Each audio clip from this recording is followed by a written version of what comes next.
আপনি অনেক ডিপ্রেশনে ভুগতেছেন যে আমি কিছুই করতে পারতেছি না, আমি কিছুই করতে পারবো না, আমি একদম শেষ, আমার কিছুই করার নেই। আর ভাই, আপনি জানুন, আপনি শিখুন। এখন ইন্টারনেটের যুগ, মোবাইলের যুগ, ল্যাপটপ, এসবের যুগ।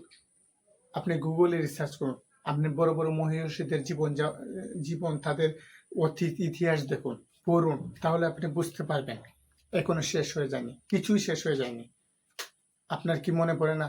আপনি কি জানেন না এপিজে আব্দুল কালাম তিনি কেমন সন্তান ছিলেন পরিবারে, কোথা থেকে উঠে এসে তিনি কি হয়েছেন?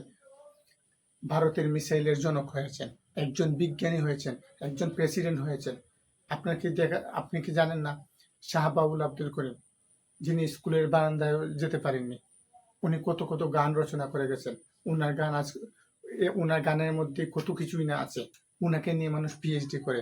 আমাদের বিদ্রোহী কবি কাজী নজরুল ইসলাম, উনার দিকে তাকিয়ে দেখুন, উনি কিভাবে তার জীবনে, উনি তো সেই সার্টিফিকেটের আশা করেননি। উনি তো, ওনার তো লেখাপড়া যা কিছু ছিল আপনারা সবাই জানেন।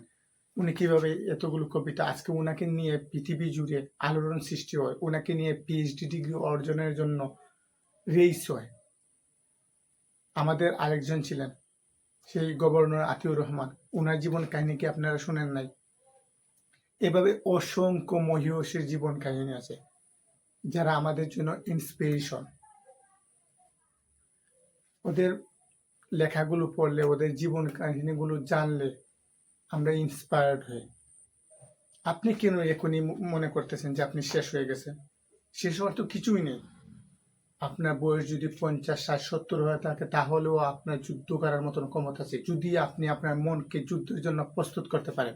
আপনি যদি একজন প্রকৃত যোদ্ধা হয়ে থাকেন, তাহলে কখনোই আপনি হেরে গিয়ে মন খারাপ করবেন না, হেরে গিয়ে আপনার মাটিতে পড়ে থাকবেন না। আপনার যদি পা দুটি ভেঙেও যায়, যদি আপনার হাড়গুলো ভেঙেও যায়, তারপরও আপনি চেষ্টা করবেন উঠে দাঁড়ানোর, তাহলেই আপনি একজন প্রকৃত যোদ্ধা, তখনই আপনি জীবনে সফল হতে পারবেন।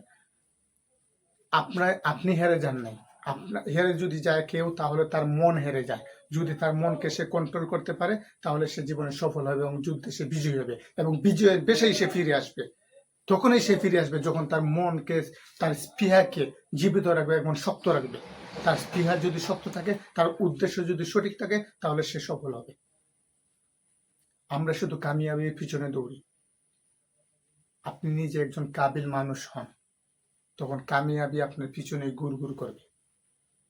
আপনি তখনই একজন সফল মানুষ হবেন যখন আপনি নিজেকে চিনতে পারবেন। আপনার মধ্যে থাকা যে আগুনের স্ফুলিঙ্গ আছে, যার ভিতরে একটা পাহাড়ের মতন শক্ত একটা অবস্থান আছে, সেই জায়গাটুকু যদি আপনি নিজেকে আবিষ্কার করতে পারেন, আর আপনার সর্বত্রটুকু দিয়ে যদি আপনি চেষ্টা করেন, তাহলে আপনার সফলতা কেউ আটকাতে পারবে না। আমি আপনাকে গ্যারান্টি দিচ্ছি, কেউ আপনার সফলতা আটকাতে পারবে না। আপনি একদিন না একদিন সফল হবেনই।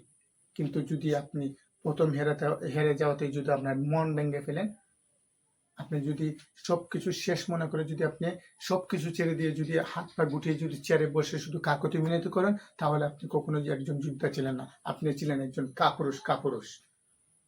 আমি তখনই আপনাকে একজন যোদ্ধা মানবো, যখন আপনি 100 বার চেষ্টা করার পরেও, যখন হারতে শেষ মুহূর্ত পর্যন্ত যখন হেরে যাবেন, তারপরেও যখন আপনি লড়াই করার ইচ্ছা পোষণ করবেন, তখনই আপনাকে আমি একজন সফল মানুষ হিসেবে বিবেচনা করব, একজন প্রকৃত যোদ্ধা হিসেবে বিবেচনা করব। আমরা সবাই শুধু হেরে যাওয়ার চিন্তা করি। আমাদের প্রত্যেকটা হেরে যাওয়ার পিছনে একটা গল্প থাকে, একটা সফলতা থাকে, আমাদের চেষ্টা থাকে, এটাই আমাদের আসল। এর চাইতে আর বড় কিছু নেই। আমরা চেষ্টা করলে অবশ্যই সফল হতে পারবো।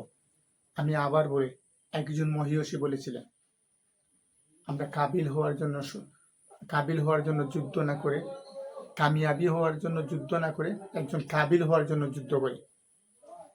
কামিয়াবি তো সহজেই ধরা যায়, কিন্তু কাবিল সহজে ধরা দেয় না। আপনি যদি একজন কাবিল হন, তাহলে কামিয়াবি আপনার পিছনেই আসবে এবং আপনি একজন প্রকৃত সফল ব্যক্তিত্ব হয়ে উঠবেন এবং আপনার কাছ থেকে অনেক মানুষ অনেক কিছু শিখবে। আপনি অনেক মানুষের ইন্সপিরেশন হবেন। এটা কি কম কিছু? একজন মানুষের জীবনের পথ পরিবর্তন করার জন্য আপনার যদি একটুকু অবদান থাকে, সেটাই তো আপনার সফলতা।